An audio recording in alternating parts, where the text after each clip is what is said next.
Welcome to our Portuguese Table podcast. I'm Maria Lawton, the Azorean Green Bean. And I'm Angela Simoes, and we're just two chicks dishing about Portuguese food, culture, and what it means to be Portuguese. So grab a glass of vinho or un copo de café and join us as we talk about our favorite foods, reminisce about growing up Portuguese, and interview some of our community's most successful chefs and food writers. So sit down at our Portuguese table.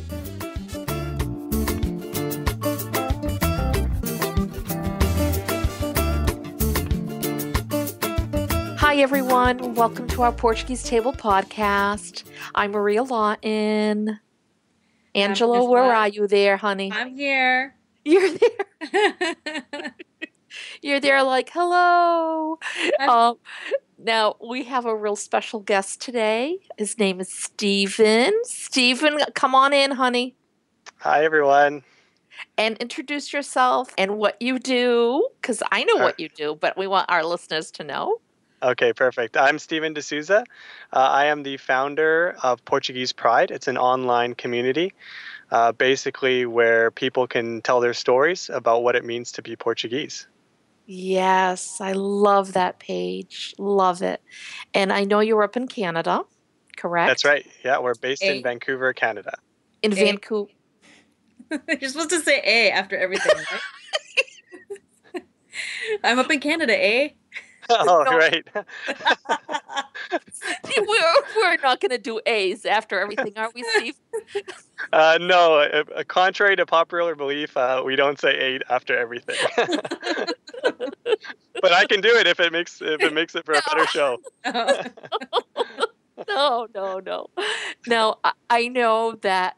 I mean, I love it. I love everything you do about that page, and I think it's something that's, of course, dear to my heart, and I know it's dear to Angela's heart too, and that is being proud of who we are, and that is being Portuguese. And I know that you have all of these wonderful people in the community that you interview, and they tell you what it means to be Portuguese. Yeah, that's right.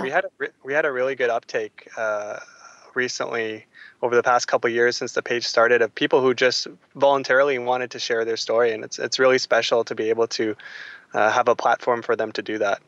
How did you start your page? What was the impetus for getting it going?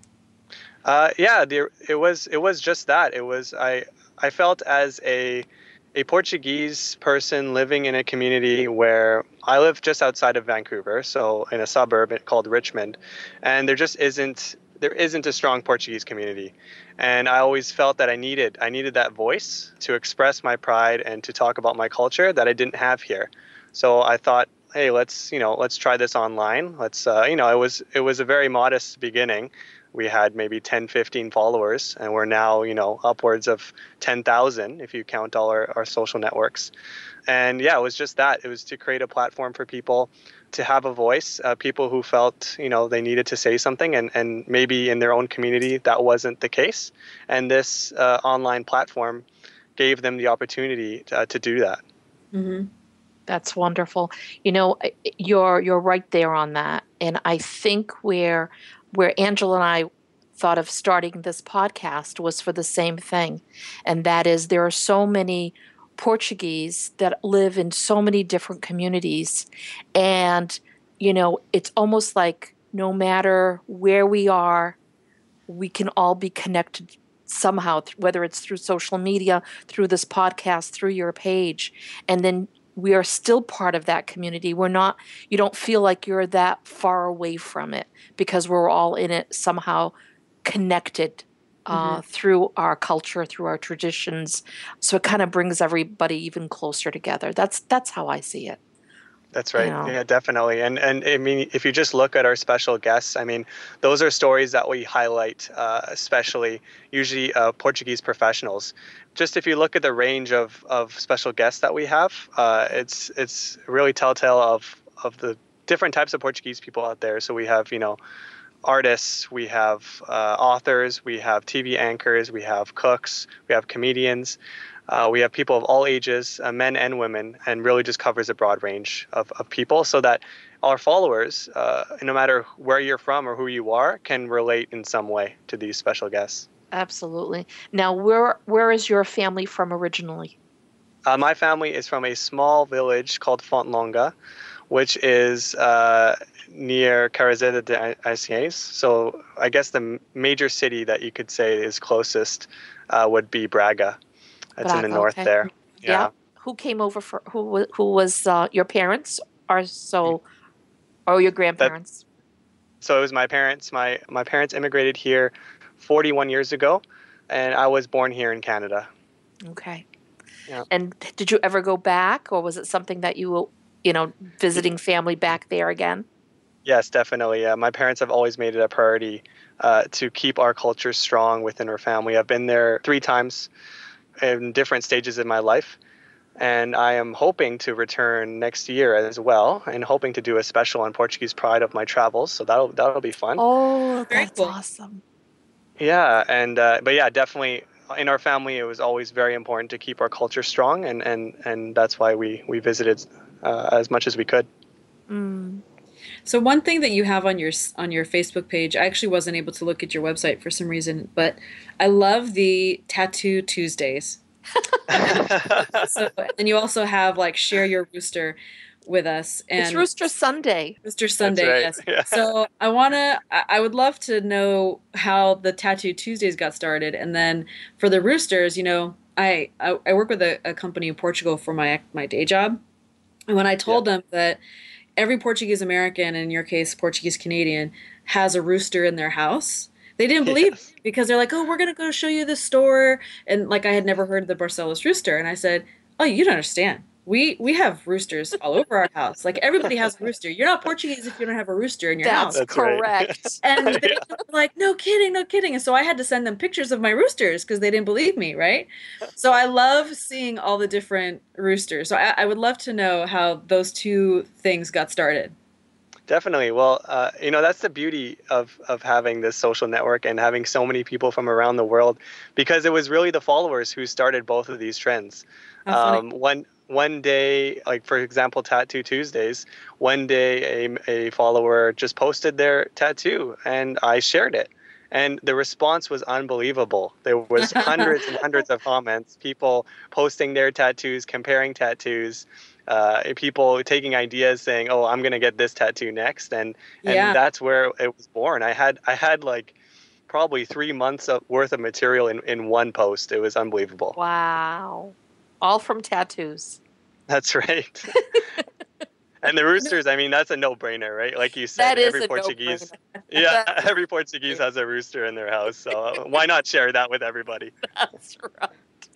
Yeah, there are some beautiful tattoos, and the variety is great. Because sometimes you think of, oh, you just have the flag or something, but people have gotten really creative. It's kind of cool to see. Yeah.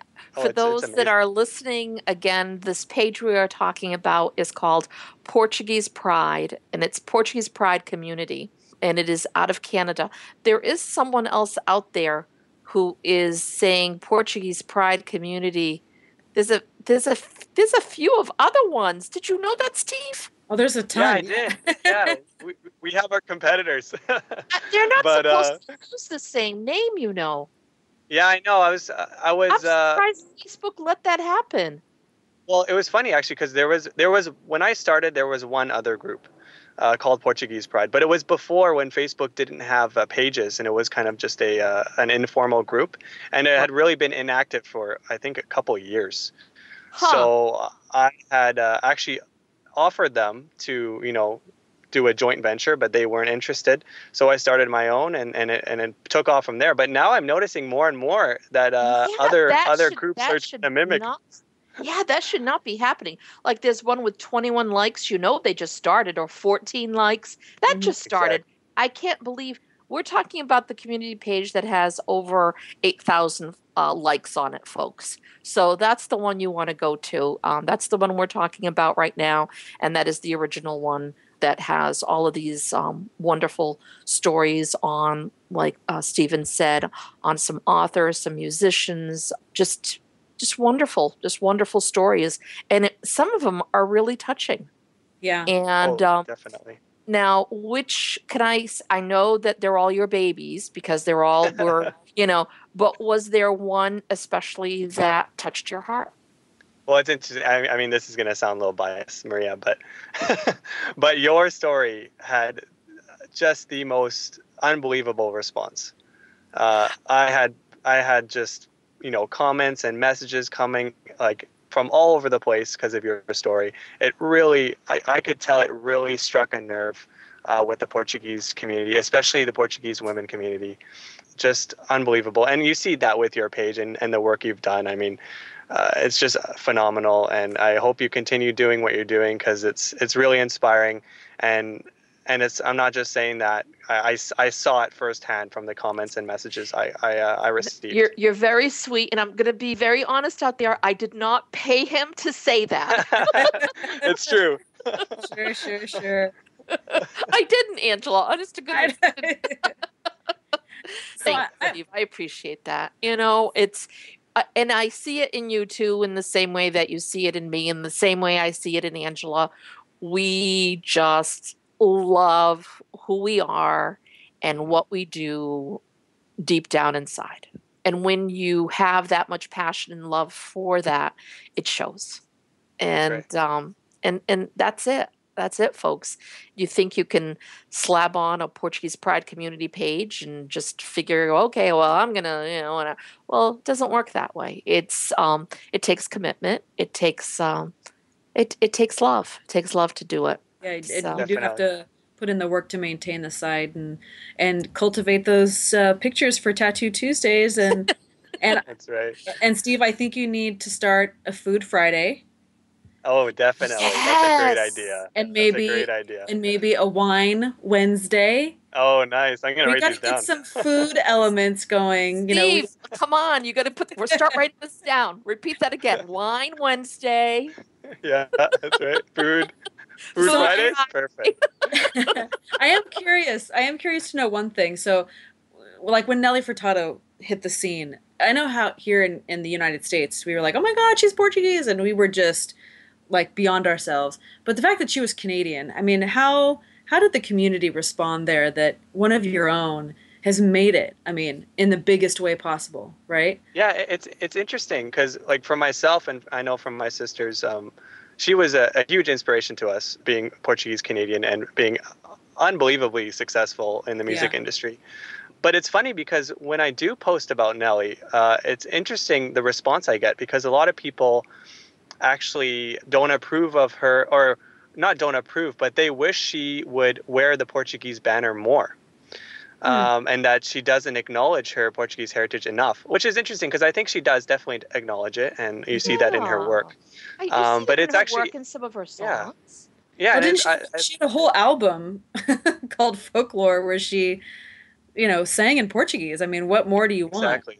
Yeah, I know. I was quite surprised actually by the response, and definitely like within our circles, she's a huge inspiration to Portuguese Canadians and just Portuguese worldwide. I mean, to reach that kind of success, I think is pretty much unmatched when it comes to Portuguese in terms of that kind of celebrity status. Right. And obviously here in the United States, we have Katy Perry. Right. Yes.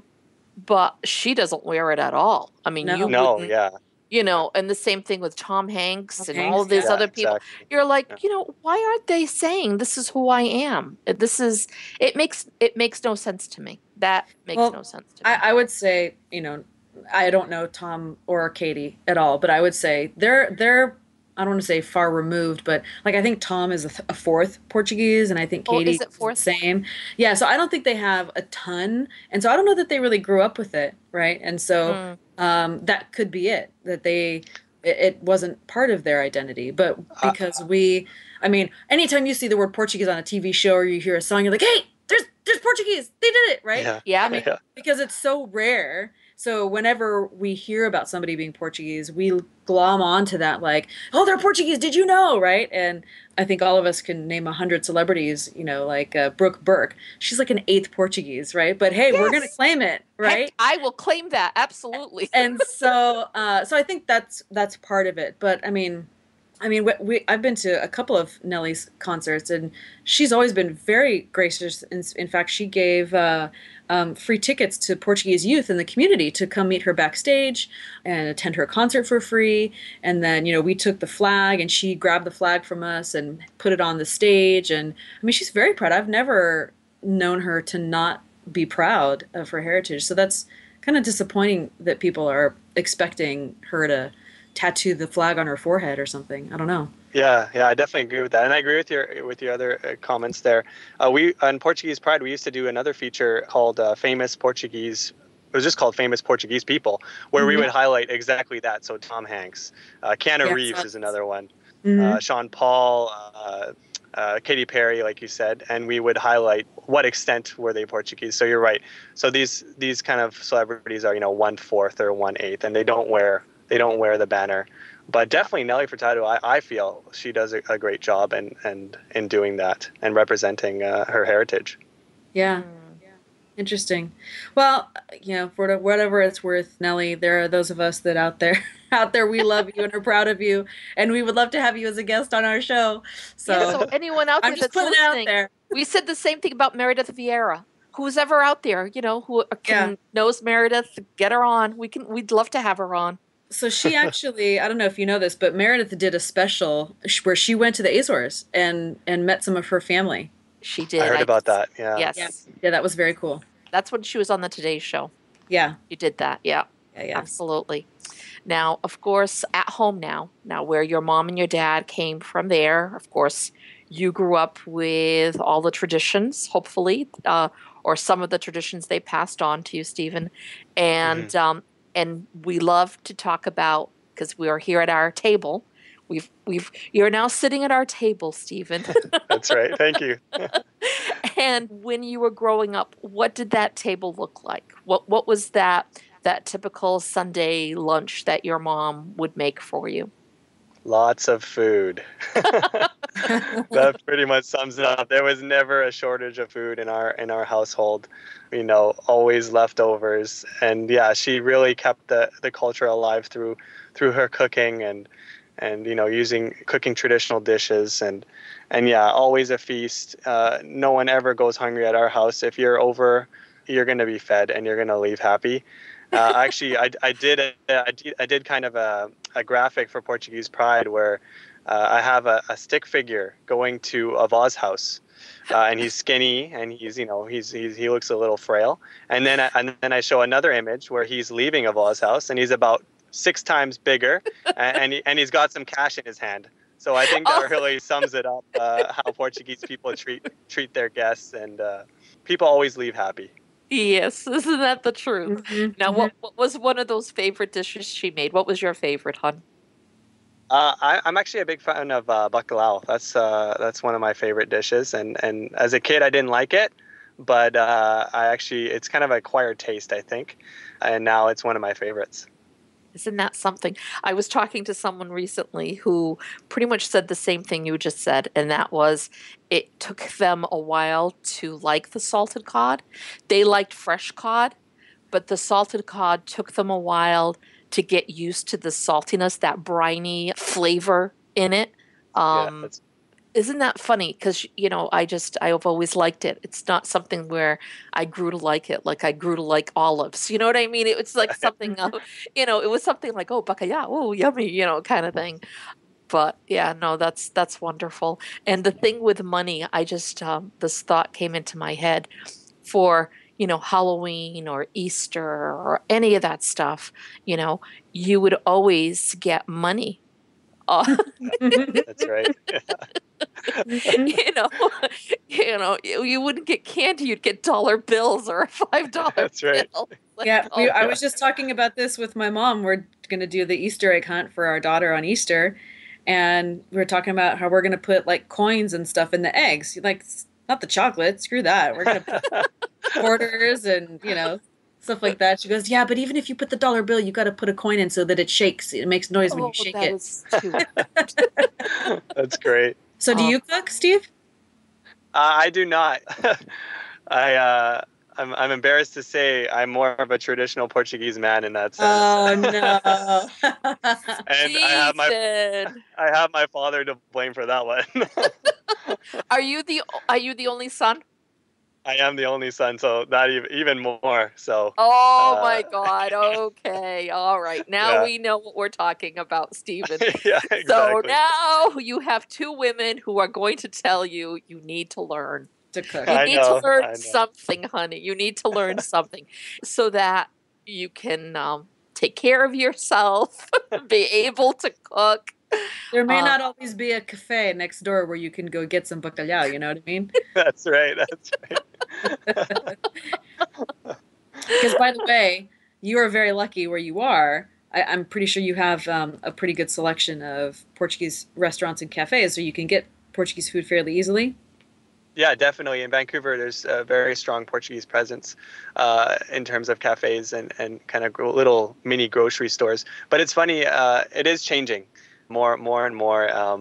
I find just because of the unaffordability issue in Vancouver, it is pushing a lot of these kind of unique communities, including the Portuguese communities, pushing them east. So it's a changing landscape here. It used to be very strong when my parents first came here 40 years ago, but it's definitely changing. It's not the same that it was back then. really Hmm. interesting. So the clubs are they still big there, the Portuguese community clubs, or is that going on the wayside as well? They're holding on. They're holding They're on, but holding on. it's not looking too good.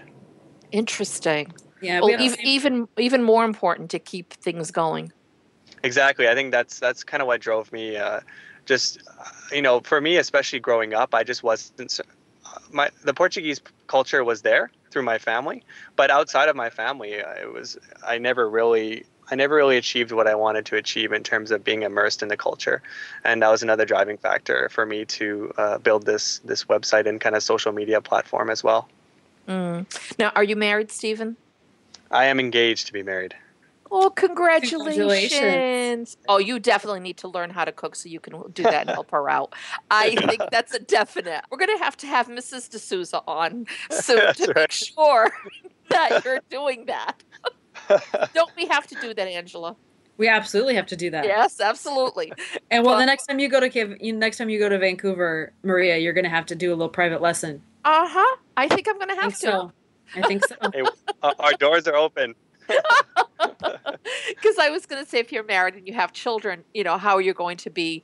Well, now that you are going to be married, and God willing, one day, you'll have children, and you'll be passing it on. Now, will you be teaching them how to speak Portuguese? Well, it's interesting. I think a lot of Portuguese might deal with the same kind of context that I'm dealing with. So for me, I'm not marrying a Portuguese woman, Oh, okay. and I'm marrying. She's from Hong Kong, Okay. so it's going to be interesting. And I think it's very common, at least around Vancouver, for to have these kind of a mixed cultural marriages, right? And it's very common nowadays, Yeah. and it's going to be interesting to navigate that. And I look at my sisters who are married to men of different descents, and how to navigate that kind of. You have two competing cultures, and how do Right. you raise the children, and Right. and what are you going to teach them, what cultural values are going to hold on to, and it's going to be quite interesting, and I see that firsthand with my own family. I know with Angela, Angela is married to a Portuguese man. I am married to an English Irishman. Mm-hmm. And it was easy when my parents were alive to be speaking Portuguese and to have my children be around the Hmm. Portuguese language, because that's who I would be speaking to them always. I would be in Portuguese. But after they passed, it gets harder and harder. It just everyone's speaking English all around us. Mhm. And my oldest can understand a little bit because she was older. She was 12 when my parents passed, but my Right. my little ones, they were too young, and the only Portuguese they do know is what they learned in school. So, and every time when we go to visit family in St. Michael, they speak English to them. Oh, interesting. Yeah. Because Yeah. that's their second language there. So they're Right. excited when we go there that they can speak English to them. You know what I mean? Right. Yeah. Yeah. Um, so I see it in my own, even though I'm the traditions I still keep in the family, and you'll still be able to do that, Stephen. Be able to celebrate what's important in the Portuguese community or in the Portuguese your heritage and your culture, at the same time bringing on the culture from your wife. Yeah, Um, I think this is a very interesting topic, and even for myself, because I was born here. I'm not sure, Maria and Angela, if you were born in the United States, but for Yes. myself, I was born in Canada, and my parents they would always speak to me in Portuguese, mhm. and I would understand them perfectly. And for a good chunk of my childhood, I would be able to speak very well. But now, after years and years have gone by, and me responding in English, even if they speak to me in Portuguese, I've significantly lost the ability to have fluent conversations in Portuguese. It would all come back to you if you were totally immersed in Portugal. Yeah. Yeah, Because I It agree. would, I agree. Stephen. It would. yeah. Because Because, I will tell you. So I never took Portuguese class. I'm actually third generation, Steve. So I was born here. My Okay. parents were born here, and my grandparents were born here. So we never learned it growing up, really. Like a few words here and there, but I've learned just from the times that we go, and everybody that's there, they can speak English a little bit, and they understand it, but they. Hmm. We actually prefer them to speak Portuguese with us. So by the time our trip is over, I'm totally not completely fluent, but I'm so much better. And so that's really how I've learned. And so absolutely immersion is the way to really pick up on it. So that just means you have to go to Portugal more often. yes, Yeah, it hey, that's does. a great reason. I'll try to use that one. Yes, yes, you absolutely have to use that. I love it. So now, with that page that you have, what other plans do you have in doing more with the Portuguese Pride page? Yeah, so it is like you said before. It takes a lot of time and effort to Yeah. oversee these pages. I'm sure you understand doing your work. So we're really looking at different ways to kind of expand and be more creative. So, like I said, like the Rooster Sundays, the Tattoo Tuesdays, those are fairly new inventions. Hmm. And And Food Fridays. Fruit Fridays and Wine Wednesdays, which are coming soon. Coming soon. But yeah, I think definitely one area we want to focus on is as Euro that's coming up, and following the Portuguese team through that. People seem to love, soccer just unites all of us. Yeah. There's no such thing as a non-Portuguese soccer fan, so we're definitely going to focus on that and provide some good coverage. And then I'll use this platform, if you don't mind, to kind of just shout out to anyone out there who's a Portuguese professional who wants to share their story. We've let off a little bit on recruiting people because it is a very time-consuming process. Yes. But hey, if you're there and you have a story, come to us, and we'd be more than happy to share it with the And community. and how can they get a hold of you, Steve? You can message the Facebook group that goes directly to me, or you Okay. can email m.portuguesepride@gmail.com. That's the other. It's all on the Facebook page. Okay, But yeah, beautiful. please, if you have a story to share, we would love to hear it. And I love how your page, what it says under your page, and that is support, follow, celebrate. That's it. Discover inspirational Portuguese worldwide and express your Portuguese pride. And that's it. That's exactly it. We're everywhere, Steve. I mean, the Portuguese are worldwide. And whatever we can do to keep us united, to keep us close, that's just a great thing. I will share that with this podcast, we've had amazing, just really wonderful feedback from people. And one of them particularly came in today, and that was from someone who lives out in, is it Kentucky, if I'm not mistaken? Mm. And she says, there's no one. It's her and her family. That's it. That Right. she doesn't know anyone else who's Portuguese there. But by coming onto the page and by listening to us talk, and we're telling stories of, things that we've done. And she even says, I can hear you and Angela, and I know, like, I feel like I'm with you guys, and I feel so close. Like, you're telling my story as well, and this is That's great. so sweet. So it's like, oh my God, this is what, this is the reason we do what we do. Exactly.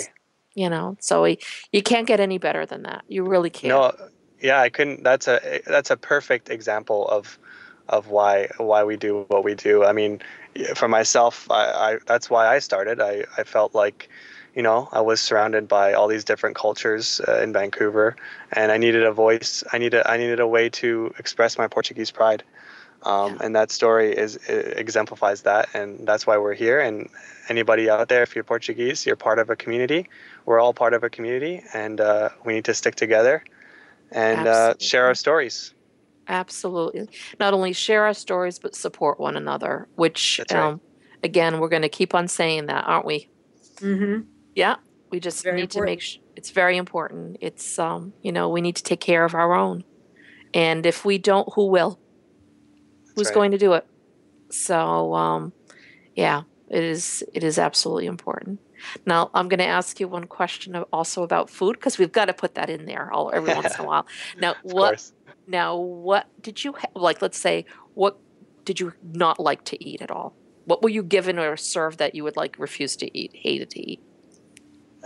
In terms of Portuguese food, yes, I don't think there's anything I will not eat. I'm a pretty. Sorry. Even tripas? Oh, okay. Maybe you got me there. That's a good point. point. No. We don't like that one. Although we're probably offending someone who is listening to this going, I love tripas. Yeah. my parents love it. Yes, my parents would too, hon. It's funny how I think it's just a whole different culture, especially where, like, my parents were born there, and of course I was born there, but I came over when I was 6 years old, but there, and they brought all of that with them here. It was, you never wasted anything, and when you had whatever animal, you made sure you ate everything. You know what I mean? It really is from like snout to tail. Isn't that what they call it now? Yeah. And so they would eat the tripe. They would eat the tripas. They would eat the heart. They would eat the tongue. They would eat, it would be like all of that stuff. Whereas now I wouldn't eat it. So no. Yeah. Mm-mm. Yeah, it's funny. And also, not only will they eat everything, it's very simple dishes are very satisfying to my parents and kind of the older generation. I'm not sure if there's a Portuguese name to it, but there's this dish my mom makes that's essentially just tomato sauce and rice. They absolutely tomato rice, exactly, and they absolutely love it. And I think it's just coming from that culture. They weren't they came from a poor family, and that's what you had. But that's what you had to do. I'm going to share something now, Steve. So funny. Yeah. We had Chef George Mendes. We had him on. Yeah. And we asked him what was his favorite meal. Like, if, let's say right now, if he had his mom making him something, what would that dish be? And now, he has 2 restaurants that are like Michelin star rated. We're talking about high-end stuff here. Wow, we're talking about his cookbook. He has a beautiful cookbook called My Portugal. He's just been announced, what was it, nominated for one of the best chefs in New York City. Wow. And his response was? Tomato rice. No way. Rice. Yep. Yes, it was, Steve. Wow. That was it. That was his thing. Because in his mind, that was... his mom made that, and that's comfort for him. That's wow. What I think is so, I guess, comforting to me, and I first encountered this when I went on what they call those Encontro de Jovens. I don't know if you've ever heard of that, where the Portuguese government will basically, you have to apply, right? But they bring young people of Portuguese descent living in all these other countries. So Germany, France, Brazil, Canada, the US, China even, or Japan, Australia. So like they bring all of us together, and you spend a week or 2 weeks in Lisbon, and you have some workshops and stuff like that. And you know, the people in my immediate community, I sort of expect us to have lots of similar experiences, right? And people, Right. maybe even other people in Southern California, because we're still Californian, right? But when you meet somebody from another country that's Portuguese that has some of the same experiences, it's just so mind blowing to me that I guess it's just another way to say that if you're Portuguese or you have Portuguese heritage, it doesn't really matter where you live because Exactly. Yeah.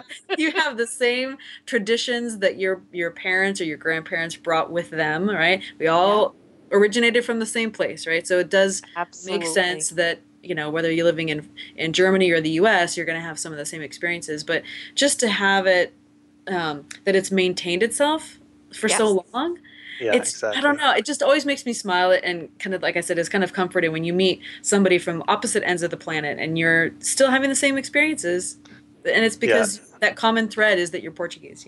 that's right. And I see that all the time with the posts that I do on Portuguese Pride. Sometimes I'll just do some, for fun posts where I kind of poke fun at some of the aspects of Portuguese culture, and I kind of just go for it because I'm not sure, like to Hmm. me it's funny because that's how I was raised, but I'm not sure if, a Portuguese person in Australia is going to find it funny. But it's Yeah. unbelievable because almost everything that we post on there, people from all over the world are laughing at the same thing, and it's because of Yeah. that. It's because of that common link of being Portuguese. Yeah, Absolutely. my one of my favorite ones is the stick figure going to Vava's house, and then the stick figure on the way back from Vava's house, Yeah. and he's really fat and has money in his hand. Yeah, yeah. There's another one too that just came to mind. It'll be a kid running around the house, and it'll have a North American mom. Oh, sorry, the kid's running around the house, and he stubs his toe, and they'll have a North American mom, and the mom will say, "Oh, honey, are you okay?" And then I'll have the Portuguese mom, and the Portuguese mom goes, "Bem My feito." fate. Yeah. Yeah, and the reception is unbelievable. Everyone just loves it. Because it's so true. It's so Yeah, true. That's exactly the way it was. And you're right. I mean, you know what? I also think it's in our DNA. We have a different sense of humor. We really do. I think we do. I don't know. I think we can laugh at ourselves, which is a wonderful thing, Hmm. and we can see the humor in it. I don't think when we're little we can see the humor in it, but yeah, when you that's right. grow up, when you grow up and you look at it, you go, "Wow, that was really, I grew up in a very funny home." Yeah, that's right. We had the one that's really popular out here is I'm not arguing, I'm just Portuguese, right? Yes, Nice. I'm not Yeah, yelling. I'm not Yeah, yelling. That's yeah, the yeah. yes. that's great. So your fiance is from Hong Kong. Does she like Portuguese food? Yeah, it's actually interesting, and I think this also speaks to the worldwide nature of Portuguese. And you don't even have to be Portuguese because my fiance, who is from Hong Kong, you wouldn't believe the amount of influence Portugal has Yes, it had. is. Yes, it I mean, has. Of course, Macau, right? A former Yes. colony, Yeah. and it's unbelievable, like how much their cuisine has been influenced by Portuguese culture and Portuguese cuisine. Well, And it actually, a lot of the things we can totally relate to each other, almost more so than someone from, let's say like a sixth generation Canadian, because of that influence that Portugal has had just all over the world. But yes, she loves Portuguese food, and it's great. I mean, I'm going to be a little biased here, but who doesn't love Portuguese food? you are correct. Very true. And that's why we love you, Stephen. This is it. You're absolutely right. And you're saying that, and I'm nodding my head because, of course, we're just talking to each other. We're not here all in the same. We can't all see each other, but I'm just nodding my head up back and forth because you're absolutely right. Japan, you've got tempura. Tempura is Portuguese. We are the ones Mhm. who introduced that to the culture. The thing of Macau, it's half the food that's kind of like a fusion of Portuguese is called Macanese. So Right. there's a lot of things that they cook that has, of course, what they have available to them, but it's also infused with a lot of the same things that we eat. And that's also with bacalhau. They still have the salted cod. They do eat That's that. right. They Yeah, do eat the pastel de nata, which is, that's right. They have that. They have their own Yeah. version of that. And they have a lot of the same kind of different types of soups and the seasonings and the stuff that we have also. And so it's really beautiful to see that. You See, know, go ahead. I'm sorry, hon. no. I was just gonna say a funny story that here we have dance practice. I'm in a Portuguese folklore group, and so after dance practice, if we want to go find a place to eat, it's always kind of difficult because there aren't a lot of places that are open, after midnight. But we found this Chinese place, and so we go in and we're looking at the menu, and there's Portuguese chicken on the menu, and we asked the waiter. We said, "Well, what makes it Portuguese?" And he said, "Curry." And we all kind of looked at each other like, no. but, Yeah. but what he was probably referring to, it was maybe a Macanese dish, right? Yeah, Mecanese. That's right. So it's like you're saying, it's funny how there's just been so many different influences of Portuguese on different foods in the world. Absolutely. Well, this has been really fun. I just, once again, Stephen, I'm so happy that you were able to take the time because I know, it was very hard to get you. Yeah, He's a busy man. it might be a surprise to you, but the Portuguese Pride thing is not my full-time job, so Oh, it's difficult balancing working on that website and still providing a living. So it's I yeah, know. but I it's know a what pleasure that's to be like. here though, Yeah, and and thank it's you fun. so much for inviting Yeah, and me. it's funny because Angela has her own full-time job that she does also, and I also do something that's completely different from just writing books and all of that stuff. So we absolutely understand how busy life can be, but in all that we do bring along that Portuguese pride of ours. Well, I think that speaks to how strong our pride is that we're, still willing to do that after a full day's work, and putting in that time to send our message. That's right. That's right. And let's hope our message is loud and clear. Yes, Well, thank you. if it's And not, we aren't. We're loud enough. It should be. yeah, that's right. Well, Yes, we do. it was great. It was great to meet you, Stephen. Congratulations on all your work, and we look forward to Food Fridays and Wine Wednesdays, and we'll be contributing some of our own dishes, I'm sure. Yes, absolutely. Thank you Well, so much for having me. I've really enjoyed this, and keep doing what you're doing because it's just great to see, and you're just inspiring to all of us. Thank you. thank you, Stephen.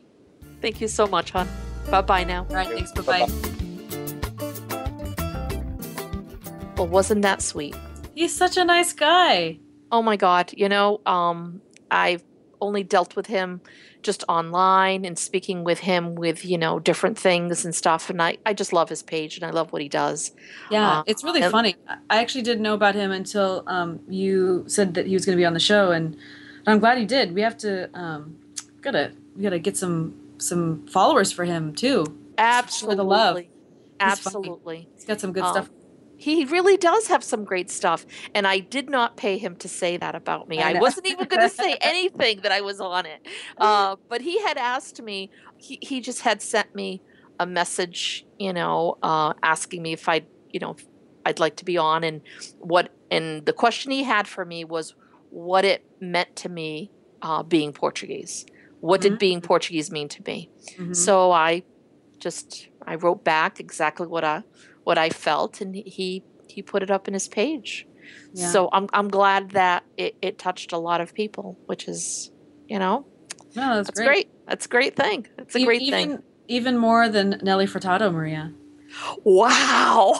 I have to say, I'm so disappointed when people, like, if you don't like her music, that's one thing, but Yeah. it's kind of like they're haters just to hate, Yeah, unfortunately, I don't know. there's no need. There's no need. Yeah. We wish people, and I really think in life, the best way to be is to just wish good on people and just wish Yeah. them the best because, wishing good and it comes back. That's good. That's good energy. When you start being like, look at that, it's all negative, and you don't want that around you. It's not good. And the more successful people we have in our community, right? Whether The it's better it is. And even at the national level or international, and bringing awareness to the fact that Portuguese people can do and be what everybody else can be as well. That's right. So I totally agree. And I see it as, look at that. Look at someone who's Portuguese. They've succeeded. Look at they're succeeding. How amazing is that? Yeah. They can do it. But watch the next person who's Portuguese who saw her perform and go, "Oh, I'd like to be like her." You know what I mean? Yeah, and absolutely. Go for it. That's what you want. You want to inspire people. You want to be positive. You want more people to do more good and to just get things, all in being proud of who they are.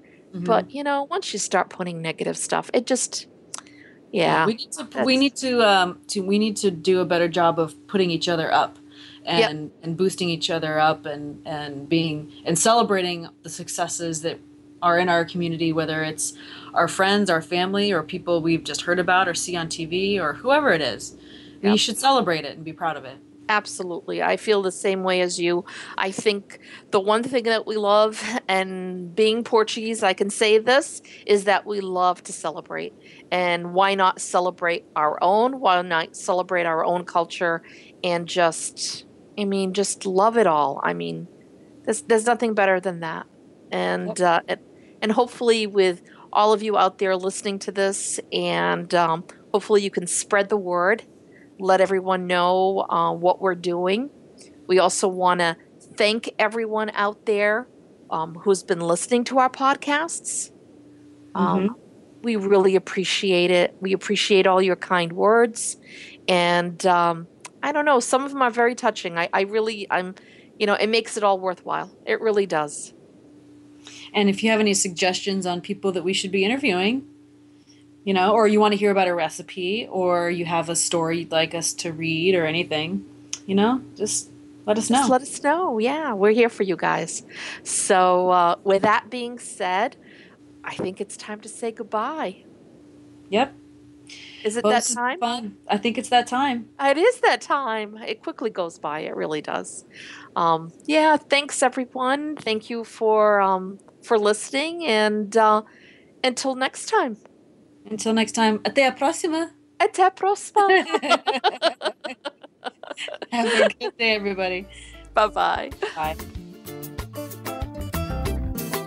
Thanks again for listening to our Portuguese Table podcast. If you haven't subscribed yet, you can do so on SoundCloud or iTunes. And all episodes can be found on our website at www.ourportuguesetable.com. You can also reach us at feedback@ourportuguesetable.com with comments, questions, or suggestions. Até a próxima!